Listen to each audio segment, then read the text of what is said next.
ई देखे खातिर कि जेकर नहीं कारे रहन हमका देखिए हम से बड़ वीर केहू बा का जेकर हाथे या सांवरी जात बा। एक बाण में शर्त जीत गए वीर कर्ण। तले बाप की आज्ञा है तू असावरी माला लेकर वरमाला लेकर खड़ी है। 20 सभा लगी है तले दानी कर्ण रोकत है और रोक के एक बात है का चौक के भाव में कवि लिखत है। तो हार बारी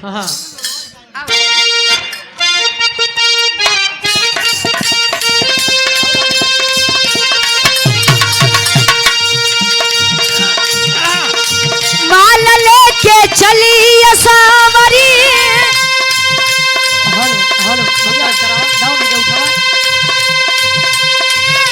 हेलो कर्ण बोले तब बानी है